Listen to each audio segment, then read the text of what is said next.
శ్రీమాత్రే నమః. అందరికీ అమ్మవారి ఆశీస్సులు ఎప్పుడు ఉండాలని మనస్ఫూర్తిగా ఆ అమ్మను వేడుకుంటూ, ఈరోజు వైశాఖ మాసపు శనివారం. పరమ పవిత్రమైనటువంటి ఈ కథను భక్తి శ్రద్ధలతో వినండి.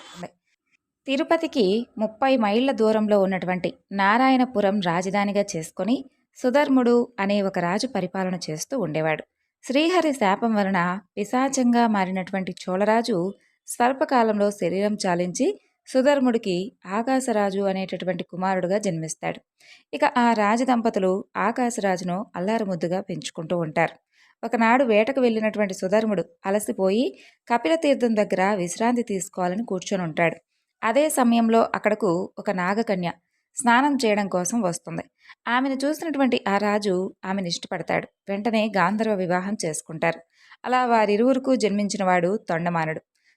సుధర్ముడు ఆకాశరాజుకు రాజ్యాన్ని తొండమానుణ్ణి అప్పగించి కన్నుమూస్తాడు. ఇక ఆకాశరాజు ధర్మం తప్పకుండా చక్కగా పరిపాలన చేసుకుంటూ ప్రజలందరి మన్ననలను పొందుతూ ఉంటాడు.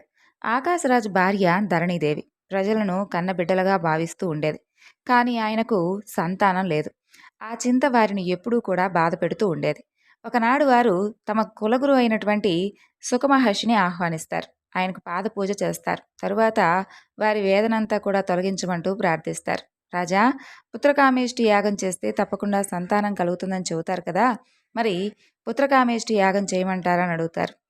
అందుకు గురువైనటువంటి సుఖమహర్షి కూడా ఆమోదం తెలపడంతో మంచి ముహూర్తం ఖరారవుతుంది. బ్రాహ్మణులను రావించి కావలసినటువంటి ఏర్పాట్లు చేస్తారు. యాగశాల కోసం భూమిని బంగారు నాగలితో దున్నుతూ ఉండగా నాగలికి ఏదో తగిలినట్లుగా అనిపిస్తుంది వారికి. అది చూస్తే ఒక పెద్ద పెట్టె. అందులో ఒక పద్మంపై ఉన్నటువంటి ఒక పసిపాప వారికి కనిపిస్తుంది. ఆ వెంటనే ఆకాశంలో మెరుపు. అందులో నుండి ఆకాశవాణి ఇలా వినిపిస్తుంది. రాజా, నీ పూర్వజన్మ సుకృతం వలన ఈమె నీకు లభ్యమైంది. ఈమె వలన నీ వంశం తరించబోతుంది. ఈ మాట తథ్యం అని ఆకాశవాణి ద్వారా వారందరూ కూడా వింటారు. ఇక అక్కడ ఉన్న వారందరూ కూడా ఆ మాటలు విని ఎంతో సంతోషం వ్యక్తం చేస్తారు. ఆ తర్వాత ఆ యాగాన్ని రాజదంపతులు ఎంతో భక్తి శ్రద్ధలతో పూర్తి చేసి ఆ తరువాత సుఖమహర్షితో తిరిగి రాజమందిరానికి వెళ్ళిపోతారు. మహర్షి, ఈ బిడ్డకు మీరు నామకరణం చేయండి అని చెప్పి కోరుకుంటారు ఆ దంపతులు. రాజా, పద్మంలో మనకు కనిపించింది కాబట్టి పద్మావతి అని పేరు పెట్టండి అని చెబుతాడు సుఖమహర్షి. అలా వారు పద్మావతి అని పేరు పెడతారు. ఆ పాపను అల్లారు ముద్దుగా పెంచుకుంటూ ఉంటారు. కొద్ది కాలంలోనే వారికి వసుధాముడు అనేటటువంటి మరో కుమారుడు జన్మిస్తాడు. అలా ఇరువురు పిల్లలను అల్లారు ముద్దుగా చూసుకుంటూ ఉంటారు. ఇప్పుడు పద్మావతీదేవి యొక్క పూర్వజన్మ వృత్తాంతం గురించి తెలుసుకుందాం. పద్మాక్ష మహారాజుకు చాలా కాలం తరువాత వరలక్ష్మీదేవి యొక్క అనుగ్రహంతో మాసులుంగి అనేటటువంటి ఒక కుమార్తె జన్మిస్తుంది. ఆమె సకల విద్యా పారంగతురాలు. 16 సంవత్సరాలకే యుక్త వయస్కురాలవుతుంది. ఆమె శ్రీహరిని వివాహం చేసుకోవాలని చెప్పి శ్రీహరిని ఎప్పుడూ కూడా ఇష్టపడుతూ ఉండేది. కుమార్తె అభీష్టం తెలుసుకొని తండ్రి ఒకనాడు స్వయంవరం ఏర్పాటు చేస్తాడు. దేశ దేశాల రాకుమారులు అందరూ కూడా వస్తారు. కానీ పిలవకుండా రావణాసురుడు వచ్చి ఆమెను బలవంతం చేయబోగా అందుకు అడ్డుకున్నటువంటి ఆమె తండ్రిని వధిస్తాడు. ఇక మాసులుంగి మాయమై అరణ్యంలో వేదాలు చదువుతున్నటువంటి మునుల ముందుకు వస్తుంది. వేద పఠనం సమయంలో ఆవిడ వచ్చింది కాబట్టి ఆమెకు వేదవతి అని నామకరణం చేస్తారు ఆ మునులు. ఇక ఆమె వారి అనుమతి పొంది తపస్సు చేయడానికై హిమాలయాలకు వెళ్తుంది. అలా విమానంలో గగనతలంలో వెళుతూ ఉంటే రావణుడికి తపస్సు చేసుకుంటూ ఉన్నటువంటి ఈ యొక్క మాసులుంగి కనిపించేసరికి ఆమెను తాకబోగా ఆమె ఈ విధంగా అంటుంది. ఓరి పాపాత్ముడా, నీ మూలంగా నేను అగ్నిలో ప్రవేశించబోతున్నాను. ఒక స్త్రీ వల్ల నీవు నీ వంశం సర్వనాశనం కాబోతుందని శపించి అగ్నిలోకి వెళ్ళిపోతుంది. ఇక రావణుడు సీతమ్మను అపహరించడానికి వచ్చినప్పుడు సీతకు బదులు వేదవతిని భిక్ష వేయడానికి పంపించి సీతను తన యొక్క భార్య స్వాహాదేవికి అప్పగిస్తాడు అగ్నిదేవుడు. రావణ సంహారం తర్వాత రాముడు సీతను అగ్ని ప్రవేశం చేయిస్తాడు. ఆ తర్వాత ఇరువురు సీతలతో వచ్చినటువంటి అగ్ని వేదవతి వృత్తాంతం చెప్పి ఆమెను వివాహం చేసుకోమని కోరుకుంటారు. అందుకు సీత కూడా ఇష్టపడుతుంది. కానీ అప్పుడు రాముడు, ఈ అవతారంలో నేను ఏకపత్ని వ్రతాన్ని చేస్తున్నా, కలియుగంలో నేను వెంకటేశ్వరుడిగా అవతరించబోతున్నాను. ఈ వేదవతి ఆకాశరాజు కుమార్తెగా పద్మావతిగా పెరుగుతుంది. అప్పుడు తప్పకుండా ఈమెను నేను వివాహం చేసుకుంటానని చెప్పి మాటిస్తాడు. ఇది పద్మావతీదేవి యొక్క పూర్వజన్మ వృత్తాంతం. ఇక పద్మావతిదేవి ఆకాశరాజు ధరణీదేవి వద్ద చక్కగా శుక్లపక్ష చంద్రుడి వలె దినదిన ప్రవర్ధమానమై సకల విద్యలను నేర్చుకుంటుంది. 14 సంవత్సరాలకే యుక్త వయసుకు వస్తుంది. ఒక శుక్రవారం నాడు గౌరీ పూజ చేసి ఆ తరువాత చెలికత్తెలతో ఆడుకుంటూ ఉంటుంది. నారదుడు నారాయణ నామాన్ని జపిస్తూ అక్కడికొస్తాడు. ఆయనకు నమస్కారం చేసి ఆయన్ను ఆసనంపై కూర్చోబెట్టి అతిథి మర్యాదలు చేస్తుంది. ఆయన సంతోషించి, అమ్మా, ఏది నీ చేయి చూపించు, నీకు భవిష్యత్ తెలియజేస్తాను అంటాడు. ఆమె చేయి చూపి నారదుల వారి ముందు కూర్చుంటుంది. అప్పుడు నారదుల వారు, నీ చేతిలో పద్మ, గజ, మత్స్యరేఖలున్నాయి తల్లి. నారాయణుడే నీకు భర్త కాబోతున్నాడు. శీఘ్రమే కళ్యాణ ప్రాప్తిరస్తు అంటూ ఆశీర్వదించి అక్కడి నుంచి వెళ్ళిపోతాడు. ఇక వకులమాత యొక్క పరిచర్యలతో చాలా కాలం గడిచిపోతూ ఉంటుంది శ్రీనివాసుడికి. ఒకనాడు శ్రీనివాసుడు తల్లితో ఇలా అంటాడు, అమ్మా, నాకు వేటకు వెళ్ళాలనుంది, అనుమతి ఇస్తావా అని అడుగుతాడు. అప్పుడు వకులమాత, చూడు శ్రీనివాస, ఈ అడవిలో క్రూర మృగాలుంటాయి. నాకు చాలా భయంగా ఉంది. నీవు మరలా వచ్చే వరకు నేను నీ గురించే ఆలోచిస్తూ ఆందోళన పడవలసినటువంటి అవసరం ఉంటుంది కదా అంటుంది. అమ్మా, నా గురించి నీకు తెలుసు కదా, ఈ చిన్న కోరిక కూడా తీర్చలేవా అని అడుగుతాడు శ్రీనివాసుడు. అలాగే అంటూ తలూపుతుంది వకులమాత. ఇక శ్రీనివాసుడు తల్లి అనుమతిని తీసుకొని ధనుర్బాణాలతో వేటగాడి వస్త్రాలను ధరించి తల్లి ఆశీస్సులను తీసుకొని అరణ్యంలోకి బయలుదేరతాడు. అలా శ్రీనివాసుడు అరణ్యంలోకి ప్రవేశిస్తూ ధనుష్టాంకారం చేస్తాడు. ఆ శబ్దం పిడుగులు పడినట్లుగా ఉంటుంది. దీంతో మృగాలు వాటి నివాసాలకు పరుగులు తీస్తూ ఉంటాయి. పదును కలిగినటువంటి బాణాలతో ఏనుగులను తరిమివేస్తాడు. అడవి పందులను, సింహాలను సంహారం చేస్తూ ఉంటాడు. అంతలో ఒక మదపుట ఏనుగు గీంకార ధ్వని వినిపిస్తుంది.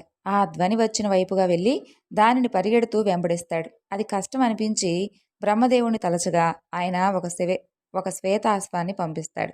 దానిని అధిరోహించి వెంబడిస్తాడు. అది చాలా దూరం తిప్పి శ్రీనివాసులకు తర్వాత కనిపించదు. ఇక అప్పటికే బాగా అలసిపోయినటువంటి స్వామివారు కాసేపు అలసట తీర్చుకోవాలని చెప్పి కాసేపు అలా ఆగుతాడు. ఇక సమీపంలో ఒక ఉద్యానవనం కనిపిస్తుంది. అందులోకి ప్రవేశిస్తాడు. అక్కడ ఉన్నటువంటి కోనేటిలో అశ్వానికి నీళ్లు తాగించి తాను కూడా తాగి విశ్రాంతి తీసుకునేందుకు ఒక మహాబోధి వృక్షం కింద విశ్రమిద్దామని చెప్పి వెళ్తూ ఉంటే మధురానుభూతిని కలిగించేటటువంటి గానం వినిపిస్తుంది స్వామివారికి. అంతలో పద్మావతీదేవి చెలికత్తెలతో సహా అక్కడికి వస్తుంది. ఆమెను చూసి, ఆహా, భూలోకంలో ఇంత సౌందర్యవతులు ఉన్నారా అని ఆశ్చర్యపోతాడు. ఇక ఆమె చెలికత్తెలతో, అతనెవరో, అసలు ఇక్కడికి ఎందుకు వచ్చాడో వెళ్ళి కనుక్కొని రండి అని చెప్పి పంపిస్తుంది. ఇక వారు శ్రీహరి దగ్గరకు వెళ్ళి, మీరెవరు, ఇక్కడికి ఎందుకు వచ్చారు అంటూ ప్రశ్నిస్తారు పద్మావతీదేవి చెలికత్తెలు. అప్పుడు శ్రీనివాసుడు, నేను ఒంటరివాడిని, శేషాచలం నా నివాసం అని చెబుతాడు. ఇక పద్మావతి అతన్ని సమీపిస్తుంది. ఆమెతో స్వామివారు ఈ విధంగా అడుగుతారు, మీ నామం ఏమిటి, మీ తల్లిదండ్రులు ఎవరు అంటూ ప్రశ్నిస్తారు. నేను ఆకాశరాజు కుమార్తెను, నా పేరు పద్మావతి, నా తల్లి ధరణీదేవి అని చెబుతుంది పద్మావతీదేవి. ఓ, అవునా, నీ రూపురేఖలు నన్ను ఆకర్షించాయి. నీవు నా కోసమే జన్మించావు. నిన్ను చూడకుండా ఇక నేను ఉండలేను. నీకు కనుక ఇష్టమైతే వివాహం చేసుకుంటాను అని అంటాడు శ్రీనివాసుడు. పద్మావతీదేవి కోపంతో, వేటగాడు అయినటువంటి నువ్వెక్కడా, మహారాజు కుమార్తెనైనటువంటి నేనెక్కడా, ఈ పిచ్చి ప్రేలాపనలన్నీ మానుకొని ఇక్కడి నుండి వెళ్ళిపో అని అంటోంది. చూడు రాకుమారి, మీరు లేకుండా నేను వెళ్ళను అని అనగానే ఆమె ఆగ్రహంతో చెలులకు సైగ చేస్తుంది. వారు అతన్ని రాళ్లతో కొడతారు. ఆ దెబ్బలకు అశ్వం చనిపోతుంది. గాయాలతో రక్తం కారుతూ తన నివాసంలోకి అడుగు పెడతాడు శ్రీహరి. ఇక శ్రీనివాసుడు పక్కపై పడుకుంటాడు. తల్లి ఇచ్చినటువంటి పలహారం కూడా తినడు. వకులమాత శ్రీనివాసుడి వద్ద కూర్చొని గాయాలతో ఉన్నటువంటి శ్రీనివాసుని చూసి బాధపడుతూ ఉంటుంది. తండ్రి, నిన్ను ఈ విధంగా గాయపరిచిందెవరు అని అడుగుతుంది. అప్పుడు ఆయన ఏ విధమైనటువంటి సమాధానం చెప్పకుండా మౌనం వహిస్తాడు. చూడు నాయనా, నా దగ్గర దాపరికం దేనికి, నేను నీకు తల్లిని కానా, నేను నీకు తల్లిని అనుకుంటే చెప్పు అంటూ పదే పదే అడుగుతుంది. అప్పుడు శ్రీనివాసుడు, అమ్మా, నేను ఒక మదపుటేనుగును వేటాడుతూ అలసిపోయి ఒక ఉద్యానవనంలోకి అడుగుపెట్టాను. అక్కడ కొలనులో నీరు త్రాగి విశ్రాంతి తీసుకోవాలనుకుంటున్నాను. అంతలో రాకుమార్తె కనిపించేసరికి ఆమెను వివాహం చేసుకుంటానని అడిగాను. ఆమె ఇదిగో ఇలా నన్ను కొట్టించిందని చెబుతాడు. అప్పుడు శ్రీనివాసుడు మాటలన్నీ విన్నటువంటి వకులమాత, చూడు నాయనా, నువ్వెక్కడా, మహారాజు గారి అమ్మాయి ఎక్కడా, ప్రేమకు తారతమ్యం ఉన్నదా, దరిద్రులకు రాజుబిడ్డనిస్తారనుకుంటున్నావా, నా మాటను విని మనసును మార్చుకో అంటూ హితబోధ చేస్తుంది. అమ్మా, ఈ పద్మావతి మరెవరో కాదు. నేను రామావతారంలో ఉన్నప్పుడు సీతాపహరణ సమయంలో అగ్నిదేవుడు మోసం చేసి రావణుడితో సీతకు బదులుగా వేదవతిని పంపించాడు. రావణ సంహారం తర్వాత సీత అగ్ని ప్రవేశం చేసిన తర్వాత అగ్ని 2 సీతలతో వచ్చి జరిగినటువంటి విషయం అంతా చెప్పాడు. అప్పుడు సీత వేదవతిని వివాహం చేసుకోమని అడిగింది. కలియుగంలో చేసుకునేందుకు అంగీకారాన్ని తెలిపాను. ఆ వేదవతియే ఈ పద్మావతి. ఆనాడు నేనిచ్చినటువంటి మాటను మరి నిలబెట్టుకోవాలి కదమ్మా అంటాడు శ్రీనివాసుడు. ఇక పద్మావతికి ఉద్యానవనం నుండి వచ్చినప్పటి నుండి ఆ శ్రీనివాసుడే జ్ఞాపకం వస్తూ ఉంటాడు. చెల్లులకు చెప్పడానికేమో బిడియం, తల్లికి చెబుదామంటే బికారి గురించి నీకెందుకు అంటుందేమోనని భయం, ఇక తండ్రికి చెబితే తన స్థాయి కాదంటాడేమోనని ఆలోచిస్తూ ఉంటుంది. అలా ఎవరికీ చెప్పకుండా నిద్రపోవడం లేదు, ఆహారం తీసుకోవడం లేదు, ఆటపాటలు లేవు, మనోవ్యాధితో మంచం పడుతుంది. జ్వరంతో శరీరం మండిపోతూ ఉంటుంది, నిద్రలో పిచ్చిగా కలవరిస్తూ ఉంటుంది. అలా కుమార్తె వ్యాధి రాజదంపతులకు అంతుపట్టనిదిగా మారిపోతుంది. రాజవైద్యులను, భూత వైద్యులను అందరినీ కూడా పిలిపించి మందులు ఇప్పిస్తారు, యంత్రాలు కట్టిస్తారు. అయినప్పటికీ కూడా పద్మావతిలో మార్పు రాదు. దేవాలయాలలో పూజలు, అభిషేకాలు, దాన ధర్మాలు చేస్తారు, అయినా మార్పు రాదు. మనోవ్యాధికి మందే లేదంటారు కదా, అలా రోజురోజుకు అనారోగ్యం ఎక్కువైపోతూ ఉంటుంది. శ్రీనివాసుడుకు పద్మావతిని చూసిన నాటి నుండి ఒకటే ఆలోచనలు, నిద్ర కూడా పట్టదు, ఆకలి వేయదు. వేటగాడి వేషంలో వెళ్ళి తప్పు చేశానా, నిజరూపంలో వెళ్ళి ఉంటే ఆమె నన్ను ఇష్టపడి ఉండవచ్చు కదా, ఇలా ఆలోచనలతో రాత్రంతా నిద్ర కూడా పట్టదు స్వామివారికి. ఆ తరువాత తెల్లవారుతుంది. కుమారుడు బాధపడుతుంది చూడలేక, నాయనా ఒకసారి ఆకాశరాజును కలిసొస్తాను, నా శక్తి వంచన లేకుండా కృషి చేస్తాను అంటూ ఆమె నారాయణపురానికి వెళ్తుంది. ఇక శ్రీనివాసుడు ఇలా ఆలోచిస్తూ ఉంటాడు. వకులమాతను చూసి కుమార్తెనివ్వడేమో అని భావించి ఎరుకల సానిగా మారి ఆకాశరాజు ఇంటి దగ్గర తిరుగుతూ ఉంటాడు. సోది చెప్పే ఎరుకల సానిని పిలిపిస్తుంది ధరణిదేవి. నీవు ఎరుక బాగా చెబితే నీకు మంచి బహుమతులు ఇస్తామని అంటుంది. ఇక ఎరుకల సాని రూపంలో ఉన్నటువంటి శ్రీనివాసుడు ఎదురుగా పద్మావతిని కూర్చునబెట్టి గద్దె పలకపై పసుపు కుంకుమ పెడతాడు, చేటలో ముత్యాలు పోయిస్తాడు, మూల దేవతలకు మొక్కులు మొక్కి మొదలు పెడతాడు. ఎరుకల సాని దేవి బొమ్మకు నమస్కారం చేస్తుంది. వినాయకుడికి, వీరభద్రుడికి, త్రిమూర్తులు, కంచి కామాక్షి, మధుర మీనాక్షి, త్రిమాతలను, అష్టదిక్పాలకులను పూజించి మీరందరూ కూడా మా పూజలు అందుకొని ఈమె మనసులో ఉన్నటువంటి కోరిక చెప్పండి అంటుంది ఎరుకల సాని రూపంలో ఉన్నటువంటి శ్రీనివాసుడు. ఇక బెత్తంకొన పద్మావతి చేతిలో ఉంచి, అందరు దేవతలు నన్ను ఆవహించారు, నీ మనసులో ఒక చింత ఉంది కదా, అది మంచిదా కాదా అని అడగబోతున్నావు. అది మంచిదే, అదృష్టం అంటే నీదేనే తల్లి. ఆ నల్లనయ్య పైన మనసు పారేసుకున్నావు కదూ, నీ చేతిలో కళ్యాణ రేఖ ప్రకాశిస్తుంది. ఆ వరుడు నీకు లభిస్తాడా లేదా అని దిగులు పడుతున్నావు కదూ, మీరు ఈ బుట్టలో చూడండి, ఆ వరుడెవరో నీకు కనిపిస్తాడంటుంది. ఇక పద్మావతి సిగ్గుతో తలదించుకుంటుంది. ముక్కోటి దేవతలు అడ్డుపడినా మీ వివాహం ఆగదు అని అనగానే పద్మావతి లేచి తన గదిలోకి వెళ్తుంది సిగ్గుతో. ధరణీదేవి ఆశ్చర్యంగా ఇదంతా నిజమేనా అని అంటుంది. పువ్వులో పుట్టినటువంటి ఆ పిల్లనే అడుగు అంటూ బహుమతులు తీసుకుని వెళ్ళిపోతుంది ఎరుకల సాని. ఆ విధంగా ఎరుకల సాని మాటలతో అప్పటి వరకు ఉన్నటువంటి విచారం అంతా కూడా మాయమైపోయి ఆమె ముఖంలో ఆనందం కలుగుతుంది. అది గమనించినటువంటి ధరణీదేవి ఆకాశరాజుకు విషయం తెలియజేస్తుంది. నాదా, అల్లారు ముద్దుగా పెంచుకున్నటువంటి పద్మావతి దేవిని అడవుల్లో నివసిస్తున్నటువంటి అతనికి ఇవ్వడానికి నా మనసు అంగీకరించడం లేదని అంటుంది. దేవి, నారద మహర్షి శ్రీనివాసుడు అల్లుడవుతాడని చెప్పాడు కదా, ఈ మాట వ్యర్థం కాదు కదా, సుఖమహర్షిని పిలిపించి వివరాలు మాట్లాడదామని అంటాడు. అంతలో పద్మావతి అక్కడికొచ్చి, నేను ఆ ఉద్యానవనంలో చూసినటువంటి అతన్ని తప్ప మరెవ్వరినీ కూడా వివాహం చేసుకోను, ఇది నా నిశ్చయం అని చెప్పి వెళ్తుంది. ఇక వకులమాత వరాహస్వామికి విషయం అంతా కూడా చెబుతారు. ఆయన ఆశీస్సులు తీసుకొని నారాయణపురానికి బయలుదేరి వెళ్తుంది. తమ ఇంటికి వచ్చినటువంటి ఆ ఆశ్రమవాసిని రాజదంపతులు తగినటువంటి విధంగా సత్కరిస్తారు. అమ్మా, తమరెవరు, ఎక్కడి నుండి వచ్చారు, మా వలన కావలసినటువంటి సహాయం ఏమైనా ఉందా తెలియజేయండి అని అడుగుతారు. అప్పుడు వకులమాత, నేను శేషాచలం నుండి వచ్చాను. మా శ్రీనివాసుడు మీ అమ్మాయిని ఉద్యానవనంలో చూసి మనసు పడ్డాడు. అతను సాక్షాత్తు శ్రీహరే. నా కుమారుణ్ణి అల్లుడు చేసుకున్నారంటే మీకంటే అదృష్టవంతులు ఇక ఎవరూ కూడా ఉండరంటూ ముగిస్తుంది వకులమాత. మేము పెద్దల సమక్షంలో చర్చించాక నిర్ణయం తీసుకుంటాం, తప్పకుండా మీకు కబురు చేస్తామని చెబుతారు ఆ దంపతులు. ఇక ఆమె ఆ దంపతులను ఆశీర్వదించి తరువాత తిరిగి శేషాచలానికి బయలుదేరి వెళ్ళిపోతుంది. ఆ తరువాత వకులమాత వెళ్ళిన తర్వాత ఆకాశరాజు తన తమ్ముడైనటువంటి తొండమానును పిలిపించి, నీవు వెళ్ళి సుఖమహర్షిని తీసుకొనిరా, ఆయనతో పద్మావతి పెళ్లి విషయం మాట్లాడాలని చెబుతాడు. ఇక తొండమానుడు వెళ్ళి సుఖమహర్షిని వెంటబెట్టుకుని వస్తాడు. ఆ మహర్షిని సత్కరిస్తారు. తరువాత ఆకాశరాజు, మహర్షి, నారద మహర్షి శేషాచలంలో ఉన్నటువంటి శ్రీనివాసుడే పద్మావతికి తగినవాడని చెప్పాడు. ఉద్యానవనంలో అతన్ని చూసి అతన్నే వివాహం చేసుకుంటానంటుంది పద్మావతి. ఒక ఎరుకల సాని సోదెలో ఆయన శ్రీహరే అని చెప్పింది. కాబట్టి ఇంతకు ముందు ఒక ఆశ్రమవాసి వచ్చి శ్రీనివాసుడి తల్లట. ఆమె వచ్చి అతని మనోభీష్టం చెప్పింది. ఈ విషయంలో మేము ఏ నిర్ణయం తీసుకోవాలో మిమ్మల్ని సలహా అడుగుదామని చెప్పి పిలిపించాం. అందుకు తగినటువంటి సలహా ఇచ్చి మమ్మల్ని ఆనందింపచేయండి అని అడుగుతారు. అప్పుడు సుఖమహర్షి, రాజా, ఆ శ్రీనివాసుడు మరెవరో కాదు, సాక్షాత్తు శ్రీహరే. మీరు పూర్వజన్మలో చేసినటువంటి పుణ్యం వలన అతను నీకు అల్లుడు కాబోతున్నాడు.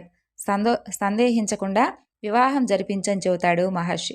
ఆ పలుకులు విని అందరికీ ఆనందం వేస్తుంది. ఆకాశరాజు, దేవగురువు బృహస్పతి ఇతర మహర్షులను పిలిపించి బృహస్పతితో మీరు లగ్నపత్రిక వ్రాయవలసింది అని కోరారు. శ్రీహరి వివాహ పత్రిక రాసేటటువంటి అవకాశం రావడం నా మహద్భాగ్యం అని చెప్పి అతను అల్లుడు కావడం మీ పూర్వజన్మ సుకృతం. మీ వలన సర్వమానవ కోటి తరించగలరు అని అంటాడు. పంచాంగం చేతిలో తీసుకొని శ్రీనివాసుడు పద్మావతి నామ నక్షత్రాలు గణన చేసి వైశాఖ శుద్ధ దశమి శుక్రవారం మంచి ముహూర్తం నిర్ణయిస్తారు. అప్పుడు ఆకాశరాజు లగ్నపత్రికను కూడా బృహస్పతినే రాయమంటూ ఇక ఆయన్ను అభ్యర్థిస్తాడు. అప్పుడు ఆయన సమ్మతిస్తాడు. ఇక ఆకాశరాజు శ్రీనివాసుడికి రాసినటువంటి లేఖ ఈ విధంగా ఉంటుంది. ఆర్య, తమకు నా పుత్రిక పద్మావతినిచ్చి వివాహం జరిపేందుకు పెద్దలు నిశ్చయించినారు. అందులకు ఈ యొక్క వైశాఖ శుద్ధ దశమి శుక్రవారం మంచి ముహూర్తం కుదిరింది. కాబట్టి తమరందరూ కూడా బంధుమిత్ర సపరివార సమేతంగా వచ్చి మా కన్యాదానం స్వీకరించి మమ్మల్ని కృతార్థులను చేయ ప్రార్థన. ఇట్లు ఆకాశరాజు. ఆ తర్వాత సుఖమహర్షికి ఆ లేఖను లగ్నపత్రికను ఇచ్చి శ్రీనివాసుని వద్దకు పంపిస్తాడు. ఆ విధంగా సుఖమహర్షి ఆశ్రమం చేరగానే శ్రీనివాసుడు నమస్కారం చేస్తాడు. తర్వాత అతిథి మర్యాదలు చేస్తారు. తర్వాత ఆకాశరాజు పంపించినటువంటి లగ్నపత్రికను, ఆకాశరాజు పంపించినటువంటి ఉత్తరాన్ని సుఖమహర్షి శ్రీనివాసుడికి ఇస్తాడు. ఆ లేఖను చదివి సుఖమహర్షిని అనేక విధాలుగా కొనియాడతారు. ఒకలమాత ఇచ్చినటువంటి ఆతిథ్యాన్ని స్వీకరిస్తారు.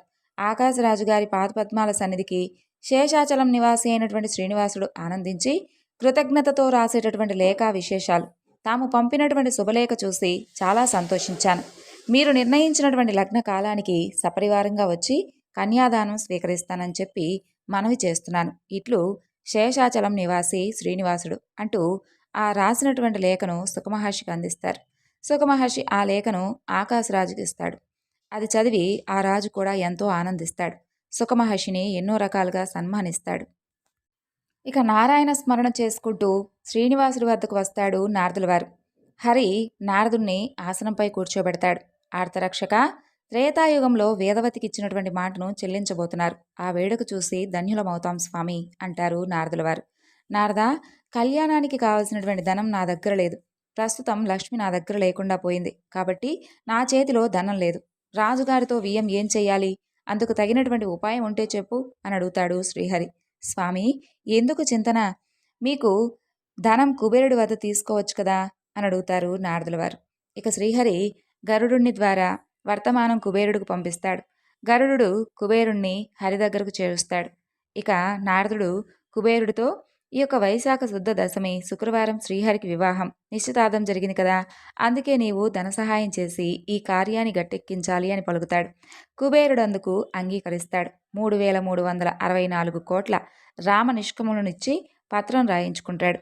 అందుకు సాక్షులుగా బ్రహ్మ, శివుడు సంతకాలు చేస్తారు. కుబేరా, నీవిచ్చినటువంటి ధనానికి వడ్డీ చెల్లించి కలియుగాంతమున మొత్తం కూడా చెల్లిస్తానని చెబుతాడు శ్రీహరి.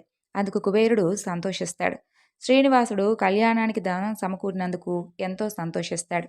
ఇక శ్రీహరి తన సోదరుడైనటువంటి గోవిందరాజస్వామి వారిని పిలిపించి, సోదరా, కుబేరుడి వద్దకు వెళ్ళి ధనం తీసుకుని విశ్వకర్మను పిలిచి వసతి గృహాలను నిర్మించు అని చెబుతాడు. గోవిందరాజస్వామివారు వివాహానికి కావలసినటువంటి మందిరాలను, మండపాలను, ప్రాంగణాలను నిర్మిస్తాడు. శేషాచలం కలియుగ వైకుంఠంగా మారుతుంది. గోవిందరాజస్వామివారి చేతిలో ధనరేఖలు ఉండడం వలన ధనం ఖర్చు పెట్టిన కొద్దీ అలా పెరుగుతూ ఉంటుంది. అమ్మా, శుభలేఖలు ఎవరెవరికి పంపించాలి చెప్పు అని అడుగుతాడు శ్రీహరి. చూడు నాయనా, నీవు దేవదేవుడివి. 14 లోకాలలో అందరికీ కూడా శుభలేఖలు పంపించాలి కదా అంటుంది వకులమాత. అలా గరుడుడికి శుభలేఖలను అందించాలని చెప్పి శ్రీహరి గరుడుడికి శుభలేఖలు అందించి పంపిస్తాడు. ఆహ్వానితులందరూ కూడా బయలుదేరి శేషాచలాన్ని చేరుకుంటారు. బ్రహ్మ, సరస్వతి, శివపార్వతులు, శచి, ఇంద్రుడు, నారదుడు, అష్టదిక్పాలకులు, బృహస్పతి, మహర్షులు, అప్సరసలు, వినాయకుడు ఇలా మొదలైన వారందరూ కూడా హరి వివాహానికి విచ్చేస్తారు. అగ్నిదేవుడు పంచభక్ష పరమాణాలు అతిథులకు వడ్డించి చందన కస్తూరి తాంబూలాలిచ్చి సత్కరిస్తూ ఉంటారు. వాయువు మంచి పరిమళాలను వెదజల్లుతూ ఉంటాడు. అనసూయ, సరస్వతి, పార్వతీదేవి నలుగు పెడతారు. గంధర్వకాంతలు మంగళ స్నానం చేయించి పట్టు పీతాంబరాలు కట్టించి ఆభరణాలను అలంకరణ చేస్తారు. అలా గరుడుపై కూర్చోబెడతారు. పరమేశ్వరుడు శంఖం పూరించగా దేవతలందరూ కూడా వారి వారి వాహనాలను అధిరోహిస్తారు. బ్రహ్మదేవుడు వేదాలను పఠించగా మంగళ వాద్యాలు మ్రోగుతూ ఉండగా శేషాచలం వీడతారు. నారాయణపురం సమీపాన సుఖమహర్షి ఆశ్రమానికి చేరుకుంటారు. సుఖమహర్షి శ్రీనివాసుడికి నమస్కారం చేసి పాదపూజ చేసి, హరి దయామయ, నా ఆశ్రమాన్ని పావనం చేసి నా ఆతిథ్యాన్ని స్వీకరించండి అంటూ వేడుకుంటారు. అలా అందరూ కూడా ఆశ్రమంలో తృప్తిగా భోజనాలు చేస్తారు. సుఖమహర్షి స్వామిని స్తుతించి సాగనంపుతాడు. ఇక అక్కడ ఆకాశరాజు నారాయణపురంలో చలువ పందిళ్లు వేయించి మంగళ తోరణాలు కట్టించి శోభాయమానంగా ఉంచుతాడు. అందమైనటువంటి దీపాలను ఏర్పాటు చేస్తారు. రంగురంగుల రంగవల్లులు వేయిస్తాడు. ధరణీదేవి ముత్తైదులను రావించి పద్మకు నలుగు పెట్టించి తర్వాత పన్నీరు స్నానం చేయిస్తుంది. పట్టు వస్త్రాలను కట్టించి రత్నఖచిత ఆభరణాలను అలంకరింపచేస్తారు. అంతలో హరి పురప్రవేశం చేస్తున్నారని సేవకులు వార్త అందిస్తారు. ఆకాశరాజు శ్రీనివాసులకు ఎదురుకోలు గావించుటకై మంగళ వాద్యాల నడుమ మంత్రి సామంతాదులు వెంటరాగా శ్రీనివాసుడికి ఎదురేగి ఆయన్ను గజవాహనంపై ఆకాశరాజు కూర్చోబెట్టి పురవీధుల్లో ఊరేగించి విడిది మందిరాల్లోకి వెంటబెట్టుకుని వెళ్తాడు. కళ్యాణానికి వచ్చినటువంటి బ్రహ్మాది దేవతలకు, ఋషులకు తగినటువంటి మందిరాలను ఏర్పాటు చేస్తారు. షడ్రశోపేతమైనటువంటి విందు పెట్టిస్తారు. చందన తాంబూలాలిచ్చి సత్కరిస్తారు. ఆ రాత్రి అందరూ కూడా విశ్రమిస్తారు. ఆకాశరాజు వారి వద్ద సెలవు తీసుకుని మందిరానికి వచ్చి ధరణీదేవితో మరుసటి రోజు వివాహానికి కావలసినటువంటి ఏర్పాట్లలో మునిగిపోతారు. ఇక సూర్యోదయానికి ముందే వశిష్ఠ మహర్షి, వివాహ సమయం ఆసనమైంది, మీ రాజదంపతులు వెళ్ళి శ్రీనివాసుడికి పాదపూజ చేయడానికి వెళ్ళండి అంటూ వారిని పంపిస్తారు. ఇక వారు వెళ్ళి పన్నీరు, పాలు, పూలు, చందన అక్షతలు, ధూప దీపాలతో పాదపూజ చేస్తారు. ముత్యాల పల్లకిలో శ్రీహరి కూర్చుంటే కర్పూర నీరాజనాలు సమర్పిస్తారు. అక్కడ నుండి దేదీప్యమానంగా వెలుగొందుతున్నటువంటి కళ్యాణ మండపంలోకి తీసుకుని వెళ్తారు. అక్కడ ఏర్పాటు చేసినటువంటి నవరత్నాలతో పొదగబడినటువంటి పీటపై కూర్చోబెడతారు. అలా ఆకాశరాజు పద్మావతీదేవి చేయి పట్టుకొని బంగారు పాత్రతో ధరణీదేవి జలం పోయగా శ్రీనివాసులకు కన్యాదానం చేస్తాడు. వశిష్ఠ మహర్షి వధూవరులకు కంకణాలు కట్టిస్తాడు. ముత్తైదువులు హారతుల మధ్య పద్మావతి మెడలో శ్రీనివాసుడు మాంగళ్య ధారణ చేస్తాడు. బ్రహ్మాది దేవతలందరూ కూడా పుష్పాక్షతలు వేస్తారు. వాణి, పార్వతి వధూవరులకు హారతులిస్తారు. గంధర్వులందరూ కూడా ఆకాశం నుండి పుష్పవర్షాన్ని కురిపిస్తారు.